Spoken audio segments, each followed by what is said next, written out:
A lot of you, once I get into this, I'm going to predict already, are going to tune out. You're going to say, what is MacArthur talking about today? This is not why I listen to this little podcast. This is not why I come here. But nonetheless, for some of you, this message will be right on time, right on point.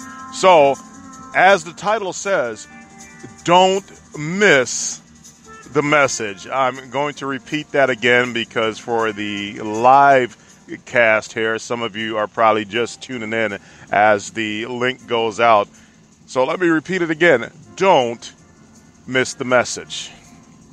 There we go. So I just posted a picture on a couple different social media platforms of a Bible verse, a scripture verse with a picture of myself and a big sign at a rest stop that says love. Love. And hear me out through this before you tune out.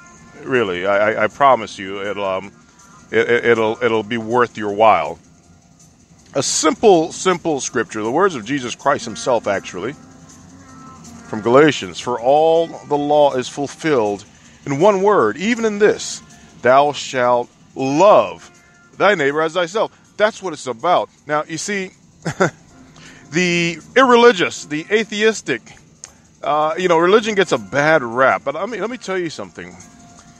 The irreligious and the atheistic often feel that they have all the solutions to all our problems. Yet, throughout the history of mankind, the truth of the matter is no singular force has done more to spread peace and goodwill among men as the force of religion, as the force of when I say force, a force of nature, that is, not force like being forced to, but the concept of having a higher power, God that is mightier than you, that you are accountable to, that will hold you accountable, has done more to keep mankind along certain paths. No, it's not perfect. And of course, many wars were started in the name of religion. But you know what?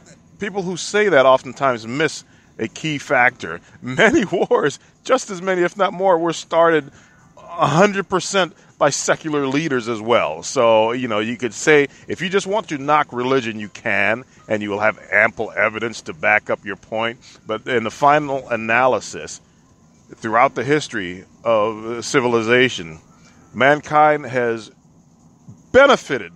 And I can tell you this is quantifiable objectively. Mankind has had greater benefit from religion than religion has been a liability to mankind. The atheistic, irreligious path, we're all free to choose which way we're going to go, but that doesn't keep people in line. People, are not just intrinsically good. It doesn't work like that. We would like to think that, but we have mountains of evidence to the contrary. Just look at what's going on the streets of Baltimore as we speak. Believe it or not, this in itself, it's caused by many factors, but it is in part, an outgrowth of people forgetting who their God is. Yeah, I'm telling you like it is. You don't have to believe me, but we have thousands of years of recorded history that shows that this was what happens in society when society turns their back on God. You may not like it, you may not agree. Oh well, it is what it is.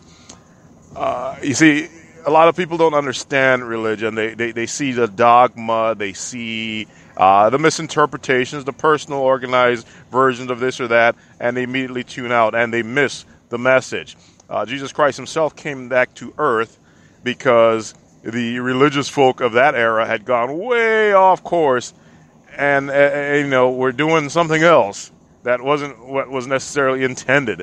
And that's what that scripture I shared with you is all about. Like, hey, this is what this is about. It's about love. If you love your neighbor, you aren't gonna be trying to kill him for no reason. You aren't gonna be taking his crops, his flock, or his cash, or his woman, or any of these things. And it's just such a simple concept, the golden rule. But that's where this comes from. The golden rule only exists because of religion. It didn't just come out of nowhere.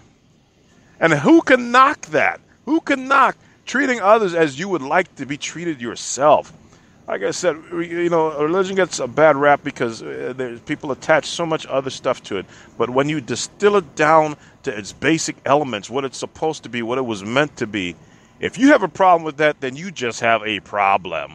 If you have a problem with people being exhorted to treat each other with love, with kindness, with respect.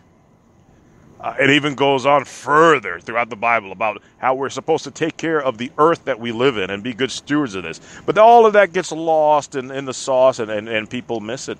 And they go full 180 opposite direction and throw the whole thing out. And the end result is we are where we are, where if you feel that you are the supreme being in the universe, that this is it, we are at the apex, we're the top of the food chain, nothing is above us, and we don't have to answer to anyone, then hell, why follow laws at all? Laws written by other people like us. If I'm a god, essentially, because that's what you are when you're supreme, you're a god, I don't have to follow law. I make my own law. So I don't like you. You did something to me I don't appreciate, I can kill you. That's the structure we have set up in society, where we may not call ourselves that, but all in all, we act and feel and behave as if we're all gods, because collectively we have decided that there probably is no God. So that leaves us. And this is deeply dysfunctional and problematic when man, who was created by a God, thinks he is better and superior to the God. And that's that. I'm going to leave it there. I'm going to end. I'm going to step away. Like I said, I know a lot of you will tune out. It's a little bit too heavy in that direction. But I felt moved and compelled to share it tonight. It came to me, and I said, I got to record this, got to put it out there, and just let it land where it will. All right, coming to you live from, where am I? Yeah, not in Baltimore. James MacArthur, thank you for listening. You can check out some of the archives on this. I've been doing these podcasts for years and years and years. I've taken some hiatuses, but I'm back. Hiatuses? That's not a word. It would be hiati, wouldn't it? Anyhow, I'm James MacArthur, asking you, as I always do, what's up, Baltimore? Peace.